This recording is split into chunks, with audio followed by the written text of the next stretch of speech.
নমস্কার সবাইকে। আমার নাম রঞ্জিত কামিল্লা। আর আমাদের এই চ্যানেলে আপনাদের সঙ্গে পরিচয় করাবো আমার একজন দাদা, খুব পরিচিত। নমস্কার, আমার নাম সুকমল দাস। রঞ্জিত কামিল্লা আমার অ্যাকচুয়ালি খুব স্নেহের ভাই, আমার পরিচিত, দীর্ঘদিনের পরিচিত। তো দাদার সঙ্গে বিশেষ কথোপকথন যেটা হবে আপনাদের সঙ্গে সেটা তুলে ধরবো। কথোপকথন হচ্ছে এটাই: দাদা, আমরা পড়েছি, মহাভারতে জেনেছি সমাজের অবনতি, অবক্ষয়, সর্বনাশ সবকিছু কিন্তু হয় সমাজে কম শিক্ষিত দরিদ্র মানুষের তুলনায় বেশি যারা শিক্ষিত, প্রতিষ্ঠিত, স্বার্থান্বেষী, মানে যাবতীয় যা বিশেষণ যোগ করি তাদের দ্বারা কিন্তু বেশি হয়। তো এইরকম উদাহরণ কি আপনার কাছে আছে? হ্যাঁ, উদাহরণ আছে, কিন্তু তার আগে দু একটা কথা বলতে চাই যে হ্যাঁ, যথার্থই বলেছে যে সমাজের বড় বড় সর্বনাশ, অধঃপতন আহ, একবারে কম শিক্ষিত সাধারণ মানুষ বা তথাকথিত মূর্খ, এদের জন্য হয় না বিশেষ একটা। মূলত হয় শিক্ষিত, প্রতিষ্ঠিত, কিন্তু তাদের স্বার্থান্বেষী এবং মানসিকতা এবং তাদের যে নিষ্ক্রিয়তা, কোনো কিছু একটা চরম অন্যায় হচ্ছে দেখেও তার বিরুদ্ধে প্রতিবাদের পরিবর্তে বরং নিষ্ক্রিয় থাকা, চেপে যাওয়া, এই মানসিকতা থেকেই বেশি সমাজের বড় বড় ক্ষতি, সর্বনাশ বা অধঃপতনগুলো হয়। তো সেই রকমই একটা দুটো উদাহরণ দিয়ে সেরকম কোনো ব্যক্তিত্ব যদি থাকে। ভালো প্রশ্ন করেছেন। আমি জানি এই প্রশ্নের উত্তরে আমি মানে যাদের নাম নেব হয়তো তাদের একেবারে যারা অন্ধভক্ত তাদের একটু কেমন লাগতে পারে, কিন্তু রঞ্জিত ভাই, আমি তোমাকে এই বিষয়ে বলতে চাই যে আমি যে দুজন ব্যক্তির নাম নিতে চলেছি আমি তাদের ভীষণ বড় ভক্ত, তবে তাদের অন্ধ ভক্ত নয়। আশা করি তুমিও ভক্ত আর অন্ধভক্তের মধ্যে পার্থক্যটা ঠিক করতে পারবে, ঠিক আছে? তো আমি নাম নিচ্ছি ভারতবর্ষের সর্বকালের একজন অন্যতম শ্রেষ্ঠ ক্রিকেটার, বাংলার মানে কি গৌরব, আমাদের দাদা সৌরভ গাঙ্গুলি। এবং দ্বিতীয় নাম নিচ্ছি জীবনমুখী গানে একচ্ছত্র আধিপত্য রেখেছেন এই মানে আধুনিক সময়ে, বিশেষ করে স্বাধীনতা পরবর্তী সময়ে বা তারও পরবর্তী সময়ে আমার খুব প্রিয় একজন গায়ক নচিকেতা চক্রবর্তী মহাশয়। এবারে আপনি যেভাবে প্রশ্ন করবেন আমি তার উত্তর দেব, কিন্তু তার আগে আমি একটু বলে নিই নাকি? হ্যাঁ। যে সৌরভ গাঙ্গুলি মহারাজ, দাদা, আমাদের বাংলার গৌরব সৌরভ গাঙ্গুলি সত্যি অসাধারণ একজন ব্যক্তিত্ব। আমি উনার বড় ফ্যান ছিলাম, হ্যাঁ পাস্ট টেন্সেই বলছি, ফ্যান ছিলাম, কিন্তু এখন আমি উনার ফ্যান নই। তার কারণ দাদা সৌরভ গাঙ্গুলি যখন ভারতীয় দলের যোগ দিয়েছিলেন সেটা অনেকেই হয়তো জানে 96, কিন্তু না, 92-তে উনি প্রথম সুযোগ পেয়েছিলেন। ভালো একটা খেলতে পারেননি এবং শোনা কথা সেই সময় মাঠে জল নিয়ে যাওয়া নিয়ে একটা সমস্যা তৈরি হয়েছিল। তো উনি তো খুব বনেদি বাড়ির ছেলে, তো ওটা উনার খুব প্রেস্টিজে বা ইগোতে লেগেছিল, সেই জন্য উনি অধিনায়ক বা সঙ্গে বা কোচের সঙ্গে কোনো একটা সমস্যা হয়েছে এবং খেলাটাও ভালোভাবে খেলতে পারেননি। একটা ম্যাচে সুযোগ পেয়েছিলেন, ফিরে এসেছিলেন, তারপরে 4 বছর বাদ থাকার পরে 96 ওয়ার্ল্ড কাপের পরে উনি সুযোগ পেলেন এবং ভালো পারফরমেন্স করে দলে নিজের জায়গা তৈরি করলেন। কিন্তু 2000 সালে যখন গাঙ্গুলি ভারতবর্ষের ক্যাপ্টেন হচ্ছে, তাই তো? হ্যাঁ। তখন ভারতীয় দল একটা খুব কঠিন সময়ের ভিতর দিয়ে যাচ্ছিল, কারণ টিমের মধ্যে একটা অস্থিরতা তৈরি হয়েছিল, মূলত গড়াপেটা, ম্যাচ ফিক্সিং যেটাকে বলে। সেই সময় অনেক সিনিয়র, অনেক প্রাক্তন ক্রিকেটারের নাম জড়িয়ে যাচ্ছে। কিংবদন্তি সচিন তেন্ডুলকার অধিনায়ক হিসেবে দলকে ঠিক পরিচালনা করতে পারছেন না, উনি অধিনায়ক ছেড়ে দিচ্ছেন। সেইরকম একটা ট্রানজিশনাল ফেজে উনি ভারতবর্ষের মানে ভারতীয় ক্রিকেট দলের ক্যাপ্টেন হয়ে এলেন। এবং সত্যি কথা বলতে কি, উনার সুযোগ্য নেতৃত্বে যেমন সিনিয়র ক্রিকেটাররা ভালো খেলেছেন, তেমনি অনেক জুনিয়র ক্রিকেটার উঠে এসেছে যাদেরকে উনি লিডার হিসেবে ভালো ব্যাকআপ করেছেন, সময় দিয়েছেন। ছোটখাটো ব্যর্থতাগুলোকে উনি সেইভাবে দেখেননি, বরং সময় দিয়েছেন। তাদের যে হিডেন পটেনশিয়ালিটি, এটা উনি ভালোভাবে আন্দাজ করতে পেরেছেন এবং তারাই পরবর্তী দিনে ভারতীয় ক্রিকেটের স্তম্ভ হয়ে ওঠে। তাদের নামগুলো আমি আর বলবো না, সেটা আপনারা সবাই জানেন। Obviously Ganguly as a leader, as a captain, great, কোনো সন্দেহ নেই। কিন্তু সেই গাঙ্গুলি বিতর্ক আসলো যখন গ্রেগ চ্যাপেল ক্যাপ্টেন হয়ে এলো, এবং গ্রেগ চ্যাপেলকে ক্যাপ্টেন করিয়ে আনার পেছনেও গাঙ্গুলির একটা বড় ভূমিকা ছিল। তথাপি একটা সময় মানুষের ক্রিকেটারদের ফর্ম যায়, কিন্তু গাঙ্গুলিকে আমরা যতটা না ব্যাটসম্যান হিসেবে মনে রেখেছি, তার থেকে বেশি মনে রেখেছি ক্যাপ্টেন হিসেবে। ক্যাপ্টেন ছিল, হ্যাঁ। মানে ক্যাপ্টেন মানে দাদাগিরি ক্যাপ্টেন, কিন্তু একটা নেতৃত্বের জায়গায় যেন গাঙ্গুলি একটা আইডিয়াল ফিগার। সেই সময় সর্বসেরাও ছিলেন। হ্যাঁ, অবশ্যই, নো ডাউট অ্যাবাউট ইট। ঠিক আছে, গাঙ্গুলি যা করেছেন অ্যাজ এ লিডার, স্টিভ ওয়ার মতন ক্যাপ্টেনকে মাঠে মানে কি দাঁড় করিয়ে রাখতে পেরেছেন। ঠিক আছে, অস্ট্রেলিয়াতে গিয়ে সিরিজ ড্র করে আসা তখনকার দিনে great achievement, no doubt about it. তো ক্রিকেটার সৌরভ গাঙ্গুলি, ভারতীয় ক্রিকেট দলের ক্যাপ্টেন সৌরভ গাঙ্গুলি, কিন্তু তার নিজস্ব যোগ্যতা, দক্ষতা, গুণে কিন্তু একজন মানে একটা আইকনিক ফিগার হয়ে উঠেছিল। গাঙ্গুলির কাছে আমরা ভালো কিছু সবসময় আশা করতে অভ্যস্ত গেছিলাম, কিন্তু পরবর্তী দিনে গাঙ্গুলি যা যা করেছেন বা করছেন এখন টিল ডেট, সেটা থেকে তোমার কি মনে হয়? মানে উনি কি সত্যি সমাজের বৃহত্তর স্বার্থে কিছু করেছেন, বা সমাজের কি বলবো সাধারণ মানুষ, বা যেখানে ন্যায় অন্যায় হচ্ছে, যেখানে দুর্নীতি হচ্ছে, যেখানে খারাপ কিছু হচ্ছে, তার বিরুদ্ধে উনি কোনো স্পষ্ট বক্তব্য রেখেছেন বলে বা কোনো একটা স্ট্যান্ড নিয়েছেন বলে তোমার মনে হয়? অ্যাকচুয়ালি আপনাকে শুরুতেই সেরকম বললাম যে সমাজের ভালো কাজ করতে গেলে কিন্তু ভালো শিক্ষিত প্রতিষ্ঠিত মানুষের প্রয়োজন। আমরা ছোট থেকে বড় হয়েছি ক্রিকেট জগতে আইডল সৌরভ গাঙ্গুলি, আমাদের বাংলার গর্ব, বাঙালি হিসেবে গর্ব, বাঙালি হিসেবে বাঙালির গর্ব, এবং সমগ্র ভারতবর্ষ কেন বিশ্বব্যাপী ওনাকে চিনেছে ওনার ক্রিকেটের দক্ষতা নিয়ে। পরবর্তী ক্ষেত্রে ওনার যে সেই ইমেজটাকে উনি কিন্তু ধরে রাখতে পারেন।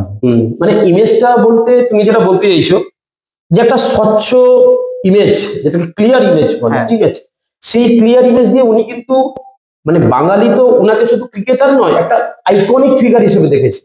মানে সৌরভ গাঙ্গুলির যে জনপ্রিয়তা, মানে সেটা অবিসংবাদিত, অভূতপূর্ব, তাই তো নাকি? হ্যাঁ, নিশ্চয়ই।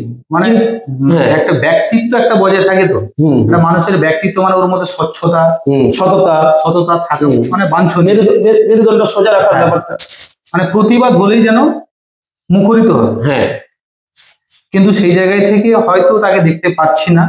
আপনারাও জানেন দর্শক, ওনার প্রতিটা মুহূর্তে, প্রতিটা বক্তব্য বিভিন্ন জায়গায় বিভিন্ন ভাবে কিন্তু নিজেকে অ্যাডাপ্টেশন করিয়ে নিয়েছে। মানে যেটার মধ্যে পরিষ্কার, যেটা প্রস্ফুটিত, মানে দিনের আলোর মতন প্রমাণ্য বা প্রকাশিত, সেটা হচ্ছে ওনার স্বার্থান্বেষী মানসিকতা। সেটা হচ্ছে ওনার ক্রিকেট ছাড়ার এবারে একটা কথা বলি, উনি তো বিসিসিআই এর প্রেসিডেন্টও হয়েছে। হ্যাঁ, আচ্ছা, উনার মতো লোক যদি একটা সময় জুয়ার যে মানে খেলা, যেটা মাইসার্কেল 11 মানে হয়, তিনি তারও এন্ডোর্সমেন্ট করেছেন।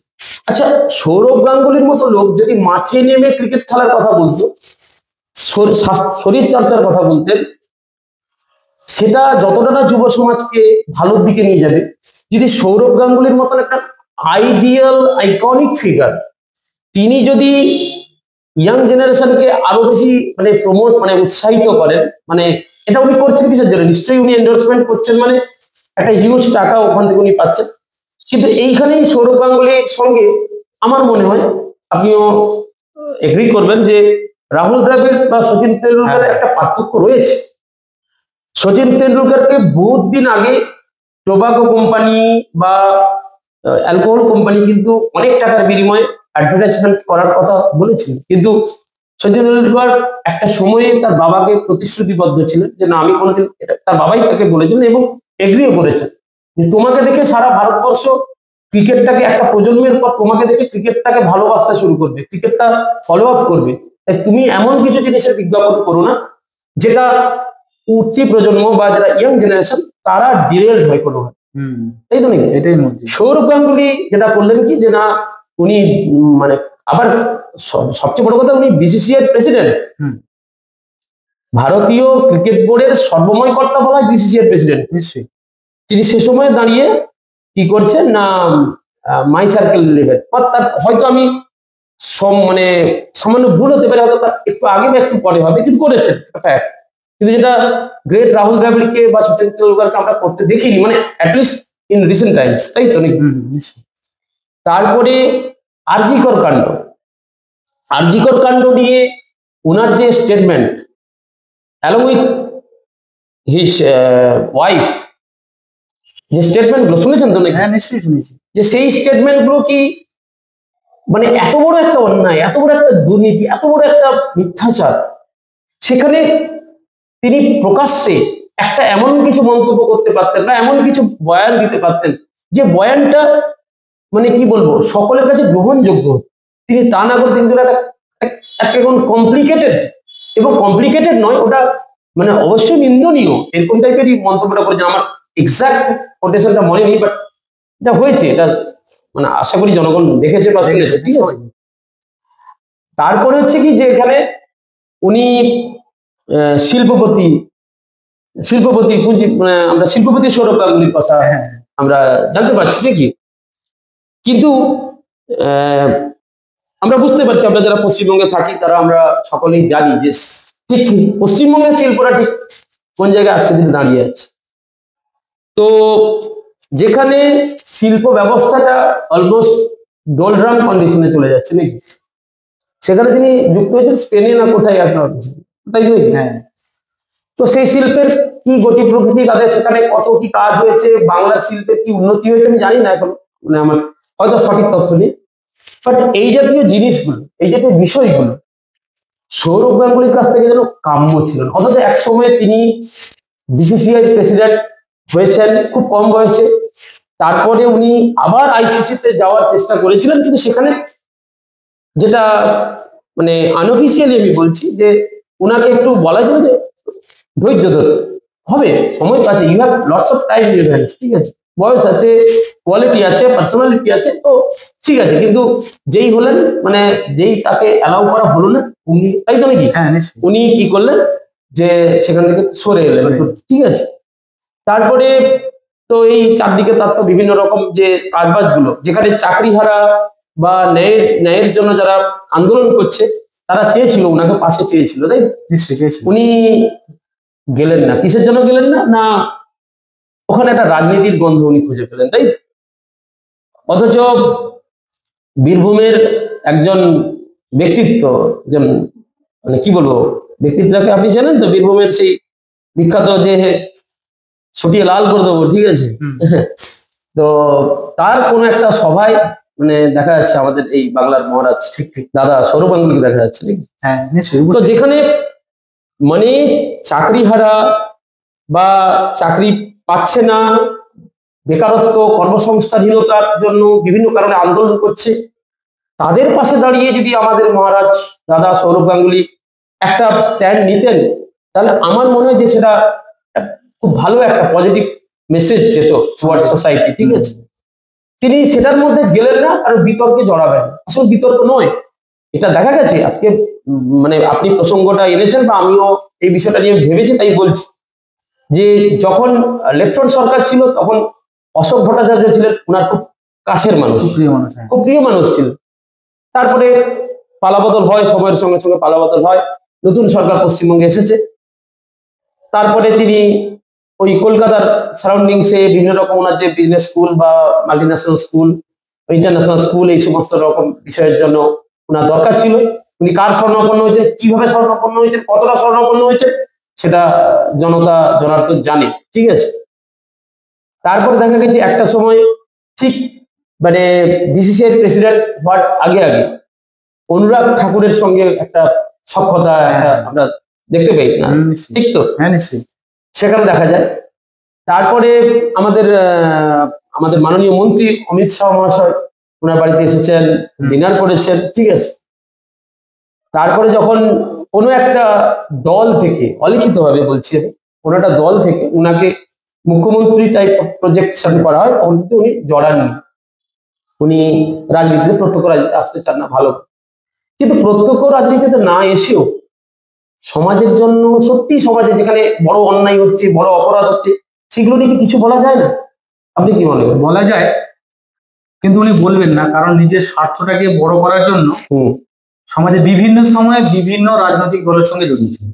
হুম স্পেসিফিক যে একটা রাজনৈতিক দলের সঙ্গে যুক্ত থেকে কাজ করেন তা না। না, মানে নিজের, আপনি যেটা বলতেছেন যে নিজের যে ব্যবসায়িক মুনাফা বা হ্যাঁ। স্বার্থ আছে সেগুলোকে চরিতার্থ করার জন্য, বা পদেরও লোভ আছে, ভীষণভাবে পদলোভীও। হুম। এখনকার দাদা সৌরভ গাঙ্গুলি যথেষ্ট পদলোভী। তবে হ্যাঁ, জনগণের উদ্দেশ্যে একটা কথাই বলবো, ক্রিকেটার সৌরভ গাঙ্গুলি অফসাইডে রাহুল দ্রাবিড়, সতীর্থ রাহুল দ্রাবিড় বলেছিল অফসাইডে প্রথম ভগবান, তারপরে সৌরভ গাঙ্গুলি। হ্যাঁ। বা ওই স্লো মিডিয়াম বোলারদের বা স্পিনারদের যে লম্বা লম্বা স্টেপ আপ করে বাকি বাড়ি যায় ছক্কাগুলো, এখনো আমরা বলিনি, এখনো আমরা কেউ বলিনি মুম্বাইতে ওই ফ্লিনটপের শার্ট ওড়ানো আর তার বদলা নিতে ন্যাটক্রস ট্রফির ফাইনাল জিতে লর্ডসের ব্যালকনিতে দাদার সেই যে দাদাগিরি, আমরা এখনো এখনো মনে আছে। ঐতিহাসিক মুহূর্ত। ঐতিহাসিক মুহূর্ত। আমরা ক্রিকেটার সৌরভ গাঙ্গুলি, ভারতীয় দলের ক্যাপ্টেন সৌরভ গাঙ্গুলিকে আমি টিল এখনো যথেষ্ট রেসপেক্ট করি। বাট সেই সৌরভ গাঙ্গুলির সঙ্গে আজকের সৌরভ গাঙ্গুলির ইমেজ মেলানো বড্ড দায়। হ্যাঁ, যদি উনি ক্রিকেটার ইমেজ নিয়ে থেকে যেতেন অন্য কথা, কিন্তু আপামর বাঙালি ওনাকে কিন্তু ক্রিকেটের বাইরে একজন শ্রেষ্ঠ বাঙালি হিসেবে দেখেছিল। যখন কাউকে এই লাস্ট 50 বছর একজন শ্রেষ্ঠ বাঙালি, 30 বছর একজন শ্রেষ্ঠ বাঙালি দেওয়া হচ্ছে, তাহলে তার একটা মোরাল রেসপন্সিবিলিটি টুয়ার্ড সোসাইটি, একটা নৈতিক দায়বদ্ধতা সমাজের প্রতি থেকেই যায়। নিশ্চয়ই, নয় কি? নিশ্চয়ই। তো এই বিষয়ে এটা যেটা আমার বলার কথাই বললাম। আর দ্বিতীয় উদাহরণটা আমি যেটা দিয়েছিলাম, হ্যাঁ, ওটাই বলুন। আরেকজন ব্যক্তি, মানে আমি নামটা কি বলেছিলাম মনে আছে? হ্যাঁ নিশ্চয়ই, হ্যাঁ, কি নাম? আমাদের নচিকেতা। নচিকেতা চক্রবর্তী। নচিকেতা চক্রবর্তী সুপ্রিয়। হ্যাঁ, ভীষণ। নচিকেতা চক্রবর্তী মানে কি? জীবনমুখী গান। হ্যাঁ, জীবনমুখী গান মানে আমরা যখন আমাদের কৈশোরে পদার্পণ করলাম, তখনই জীবনমুখী গান শোনা আমাদের মানে প্রথম যেন আমাদের ছুঁলো, আমাদের হৃদয়টাকে স্পর্শ করলো। ঠিক আছে, কিন্তু একটা কথা আমারও বলার আছে, হ্যাঁ, ওনার গানগুলো কিন্তু এখন আমার খুব প্রিয়। হ্যাঁ অবশ্যই, অনন্তকাল চলবে। না না, এক্স্যাক্টলি। সৌরভ গাঙ্গুলির সে 6 দেখলে, হ্যাঁ, লর্ডসের জামা উড়ানো দেখলে এখন তো ভালো লাগে, কিন্তু ওই ওনার যে অতীতের কাজ বা ওনার যে গান, কিন্তু ওই ব্যক্তিটা যেন 180 ডিগ্রি। হ্যাঁ, মানে কার কথা বলছেন? আমি নচিকেতা চক্রবর্তী। হ্যাঁ, আমি এক্স্যাক্টলি, মানে উনি সৌরভ গাঙ্গুলি যে উদাহরণটা দিলাম, যেটা আপনি প্রথমে বলেছিলেন যে সমাজের বড় বড় ক্ষতি, সর্বনাশ, অন্যায়, অবিচার চলতে থাকে কেন? চলতে থাকে তার কারণ এসবের বিরুদ্ধে যারা গর্জে উঠলে, যারা পরিষ্কার স্ট্যান্ড পয়েন্ট নিলে বিষয়টা অন্যদিকে যেতে পারতো, তারাই, তাদের যে নিষ্ক্রিয়তা, অর্থাৎ জ্ঞানী লোকের নিষ্ক্রিয়তা, প্রতিষ্ঠিত শিক্ষিত লোকের নিষ্ক্রিয়তা, তাদের কোনো কিছু অভাব নেই আছে। অর্থ, সম্মান, পদ কি পাননি দাদা সৌরভ গাঙ্গুলি? কিছু পেয়েছে, সবকিছু পেয়েছে, তথাপি যেন আরো চাই, আরো চাই একটা মানসিক। হ্যাঁ, ঠিক এই জন্যই উনার যে ইমেজটা দিয়ে আমরা রেসপেক্ট করি টিল ডেট, কিন্তু সেই ইমেজের সঙ্গে আজকের যে ইমেজটাকে মেলানো বড় দায়। Same goes to Nachiketa Chakraborty. হ্যাঁ, নচিকেতা চক্রবর্তী একটা মানে একটা অদ্ভুত প্রতিভা, একটা অদ্ভুত প্রতিভা। নিজে ওই ধরনের গান রচনা করে, নিজে সুর দেন, নিজেই গানগুলো মানে গানগুলো গান, ঠিক আছে, পরিবেশন করে। এই প্যাকেজ, এই যে নিজে লেখা, নিজে সুর দেওয়া, নিজে গাওয়া, এবং অন্যান্য অনেক লেজেন্ডারি গায়ক আছেন যাদের গানের মধ্যে একটা কিছু কিছু মিল পাবেন, কিন্তু নচিকেতা চক্রবর্তীর গান যেন স্ট্যান্ডস অ্যাপার্ট, মানে একটা বাকি সব একদিকে, নচিকেতা চক্রবর্তী আরেকদিকে। কেন?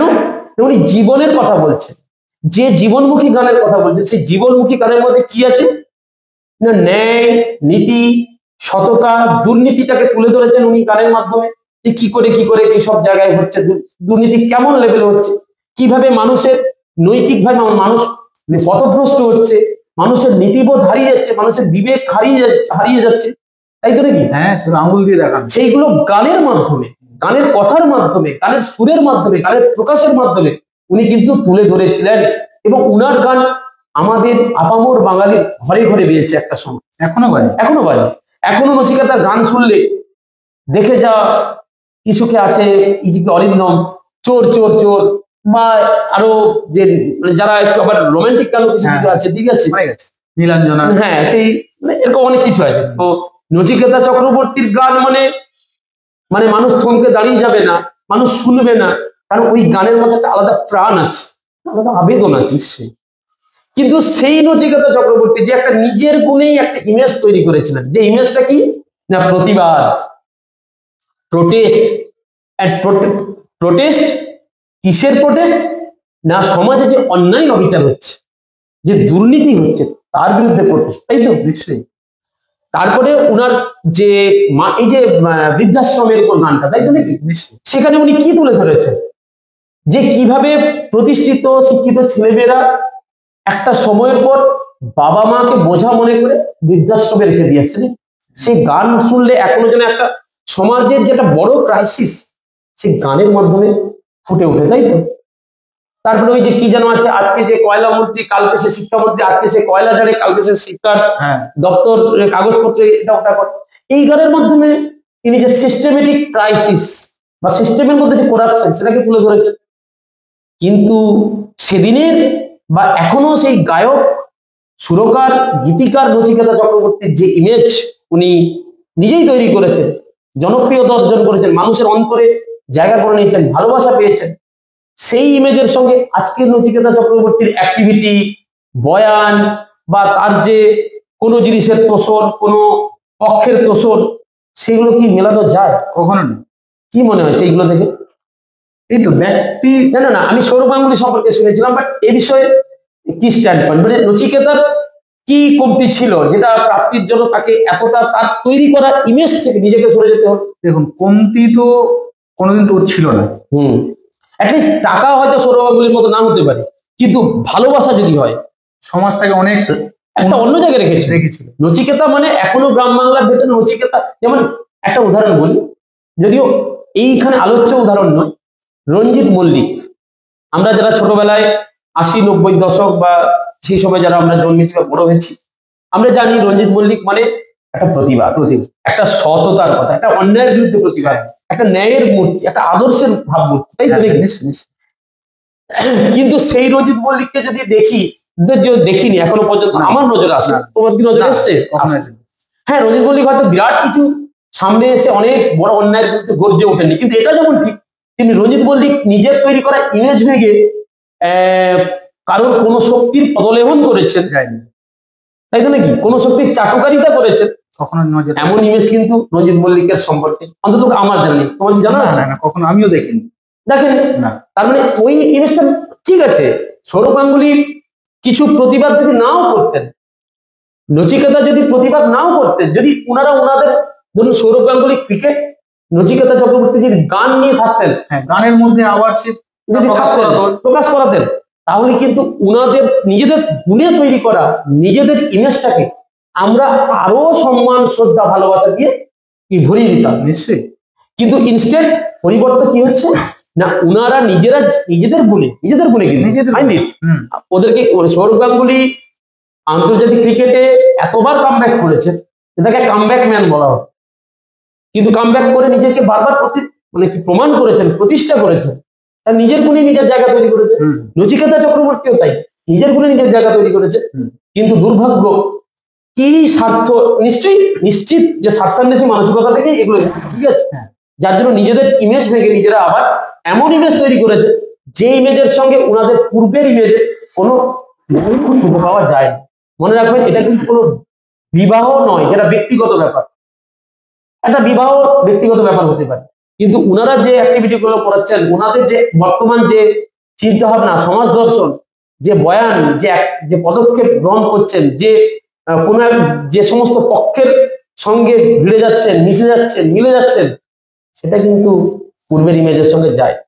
তো আমার যেটা পরিষ্কার স্ট্যান্ড পয়েন্ট সেটা হলো যে যথার্থই যেটা প্রথমে আমরা শুরু করেছিলাম, সত্যি আজকে মহাভারতের উদাহরণ দিয়ে আমরা তো শুরু করেছিলাম, আমাদের মহাভারত দিয়ে শেষ করবো, ঠিক আছে?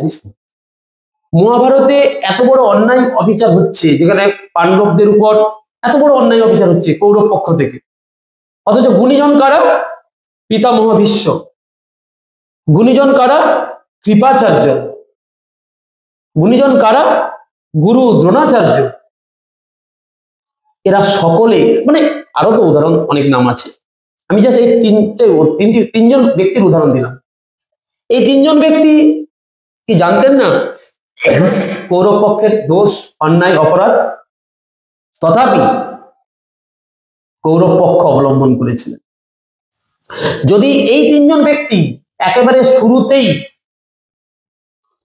মানে ধৃতরাষ্ট্রকে এবং তার পুত্র দুর্যোধনকে বোঝাতেন বা সেইভাবে তৈরি করে গড়ে তুলতেন, তাহলে কিন্তু মহাভারতের এই অন্যায় অরাজকতা এইভাবে বাড়তো না পাণ্ডব কৌরবদের, এবং তার জন্য এত বড় যুদ্ধ হতো না। সেটা অন্য প্রশ্ন। আমাদের বাসুদেব কৃষ্ণ মহাভারতে সেটাই বলেছেন যে মহাভারতের এই বিরাট যুদ্ধ বা ক্ষতি বা যা কিছু ঘটলো, সেটা কিন্তু তিনজন গুণী ব্যক্তির কারণে ঘটেছিল। তার জন্য তিনি কিন্তু একবারও দায়ী করেননি, কখনো দুর্যোধনকে দায়ী করেননি, কখনো ধৃতরাষ্ট্রকে দায়ী করেননি, কখনো কর্ণকে দায়ী করেননি। কর্ণকে দায়ী করেছেন, কিন্তু আরো দুজনকে দায়ী করেছিলেন, যে পিতামহ ভীষ্ম, তার নিষ্ক্রিয়তা। ছোটখাটো প্রতিবাদ হয়তো উনি করেছেন, কিন্তু শেষমেশ কিন্তু পক্ষে থেকেছে।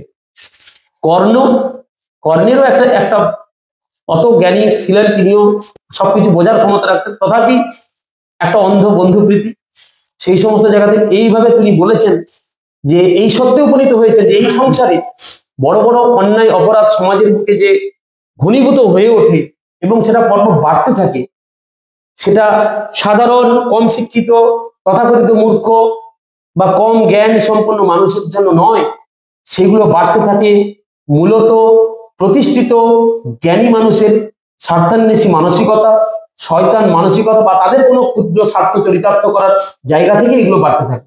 আমার মনে হয় যে এই সময়ে এরকম উদাহরণ সমাজে বহু আছে, বহু মানুষই এরকম আছেন, নট অনলি সৌরভ গাঙ্গুলি আর নচিকেতা চক্রবর্তী। কেন এই দুজনের কথা বললাম না, এই দুজনের কথা এই কারণেই বললাম, এই দুজন ব্যক্তি মতন ব্যক্তি হাজার হাজার লক্ষ লক্ষ আছে, কিন্তু এই দুজন ব্যক্তি যে যার গুণে একেবারে টপ অফ এভরিথিং ছিলেন। ঠিক আছে, মানুষের ভালোবাসা, সম্মান, শ্রদ্ধা, জনপ্রিয়তা কোনোটাই অভাব ছিল না। আমি কিছুটাই এই বিষয়ে লাস্ট একজনের কথা বলে আমি শেষ করবো আজকে। সেটা হচ্ছে ওই যে বিখ্যাত কীর্তন গায়িকা, তার নামটা কি, বিখ্যাত কীর্তন গায়িকা মুন্সি অদিতি মুন্সি। আমি সত্যি কথা বলতে কি, ওনার কণ্ঠে কৃষ্ণ কীর্তন বা কীর্তনীয় গান শুনেনি, সত্যি ওনার কণ্ঠে জাদুকরা কণ্ঠ বলা যায়। ঠিক আছে, কীর্তনীয় গানে ওনার মতন প্যারালাল বর্তমান দিনে আমি কোনো গায়ক বা গায়িকাকে দেখতে পাই না। ঠিক, খুব ভালো লাগে, খুব সুন্দর লাগে, যেন শুনতে শুনতে আমি মোহিত হয়ে যাই, মুগ্ধ হয়ে হারিয়ে যাই, যেন কীর্তনের সেই যে আধ্যাত্মিক দর্শনের মধ্যে, ঠিক আছে, ভক্তি রসের মধ্যে। কিন্তু কি বলবো, সেই সেই ভাবমূর্তি তৈরি করা, মানুষের মধ্যে জায়গা করে নেওয়া সেই গায়িকা আজ এমন কোন পক্ষ অবলম্বন করেছে যেখানে যে পক্ষ কখনো ভক্তি রস, ভাব রসের কথা বলে বলে মনে হয়, কখনো নয়। শুধুমাত্র এই জগতে হায় সেই বেশি চায়, আছে যার ভুরি ভুরি, রাজা হস্ত করে সমস্ত কাঙালের ধনছুরি। ঠিক তাই মনে হয়। ঠিক ঠিক। তো ওটা প্রোটো এক্সাম্পল, মাইক্রো এক্সাম্পল। আমরা প্রথমে যে দুজন স্টলওয়ার্ড ব্যক্তি সম্পর্কে বললাম, তাদের তুলনায় অদিতি মুন্সি না অতটা হাই জায়গা নয়, কিন্তু আপনার ওই সেম ক্লাসে পড়ে। ওনারা তো ওনাদের একটা ইমেজ তৈরি করেছে নিজেদের গুণে, নিজেদের প্রতিভা, নিজেদের দক্ষতা গুলো। সেই ইমেজ নিয়ে থেকো, প্রয়োজন সম্ভব হলে যেটা অন্যায়, যেটা দুর্নীতি, যেটা খারাপ, তার বিরুদ্ধে তোমরা গর্জে ওঠো। তাহলে তোমরা যদি অন্যায়ের বিরুদ্ধে গর্জে ওঠো বা অন্যায়ের বিরুদ্ধে স্ট্যান্ড পয়েন্ট নাও, তাহলে তোমাদের প্রতি এই যে গায়ক, গায়িকা, খেলোয়াড়, এই দৃষ্টিভঙ্গির বাইরে কিন্তু তোমাদেরকে মানুষ আরো বেশি করে ভালোবাসা দেবে, সম্মান দেবে, শ্রদ্ধা দেবে। তা না করে তোমরা যে ইমেজ তৈরি করেছো তোমাদের খেলাধুলা, গান ইত্যাদি দিয়ে, তোমরা পরবর্তী দিনে তোমাদের স্বার্থ চরিতার্থ করার জন্য ঠিক তার উল্টো ইমেজ আবার তৈরি করছো, যে ইমেজের সঙ্গে তোমাদের পূর্বের ইমেজ মেলানো যায় না। ভালো লাগলো। আপনাদের উদ্দেশ্য এটাও বলি, আপনারাও সমাজে সচেতন নাগরিক। আপনারা পাশে যদি কোনো দুর্নীতিমূলক বা অন্যায়মূলক কিছু থাকে, আপনারা গর্জে উঠুন, প্রতিবাদ করুন। সমাজ সুন্দর হবে, ভালো হবে, এইটুকু কামনা রাখি। কোনো সংকীর্ণ স্বার্থের জন্য, বিশেষ করে তাও সাধারণ মানুষের সংকীর্ণ স্বার্থ থাকতে পারে, যারা দিন আনে দিন খায়, যারা একবারে খুব কম উপার্জন করে, তাদের হয়তো কিছু বাধ্যবাধকতা থাকতে পারে না, তাই নিশ্চয়ই। কিন্তু যারা নিজের গুণে প্রতিষ্ঠিত, যথেষ্ট প্রতিষ্ঠিত, স্বনামধন্য, খ্যাতি সম্পন্ন, তাদের তো কোনো কিছুর অভাব নেই, অর্থ, পদ, সম্মান সবকিছু পেয়েছে, তাহলে আরো কিসের চাহিদা, যার জন্য নিজের তৈরি করা গুড ইমেজ থেকে সরে গিয়ে নিজের একটা ব্যাড ইমেজ তৈরি করতে হবে। বাস, কথা বললে শেষ হবার নয়, কিন্তু কোথাও দাঁড়িয়ে আমাদের শেষ করতে হয়। হ্যাঁ, রঞ্জিত ভাইকে থ্যাংক ইউ, ভালো লাগলো যে এরকম একটা আমাদের কথোপকথন হলো। আগামী দিনে আবার কোনো নতুন বিষয় নিয়ে আসছে। ঠিক আছে, সবাই ভালো থাকবেন। দর্শকদেরকে সবাইকে ভক্তি বিনম্র প্রণাম। আজ গুরু নানকের জন্মদিন, তথাকথিত রাস পূর্ণিমা। সবাইকে গুরু নানকের জন্মদিন এবং রাস পূর্ণিমা শুভেচ্ছা, অভিনন্দন, ভক্তি, ভালোবাসা জানিয়ে আজকে আমার বক্তব্য এখানে শেষ করছি। নমস্কার। নমস্কার।